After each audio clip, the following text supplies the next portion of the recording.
মজার মজার কথা বলার জন্য শিখবো। এই ভাষাগুলো কোনো গ্রামার অনুযায়ী না, শুধুমাত্র তারা মজার ছলে বলে থাকে। প্রথমটি হচ্ছে ইয়াম্মা, মা বা মাগো। মাগো বলে আমরা শব্দ করে থাকি বিভিন্ন পরিস্থিতিতে। তো আরবিরা বলে থাকে ইয়াম্মা মানে হচ্ছে মাগো। এতে আমার কি, আমি কেন জড়াইলাম, সেক্ষেত্রে আরবিতে বলতে পারেন এস দাক্ষালিন, এতে আমার কি, আমি কেন জড়াইলাম। তারপরে আছে তাগ্গা, ঠুস দপ করে আঘাত করা, হঠাৎ করে আঘাত করা, তো আরবিতে বলে তাগ্গা। আগুল্লাক, শোনো তো বলতাছি বা আমি বলতেছি, সেক্ষেত্রে আরবিতে বলে আগুল্লাক।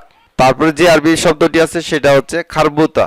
সাধারণত আমরা কথা বলার সময় বলে থাকি খারবুতা, এর অর্থ হচ্ছে আজে বাজে, কোনো খারাপ কিছু ইঙ্গিত করা, সেক্ষেত্রে বলে থাকে খারবুতা।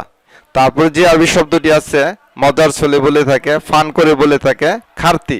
বাউতাবাজি, গাল গল্প, মা আলাইক, সমস্যা নেই চিন্তা করো না,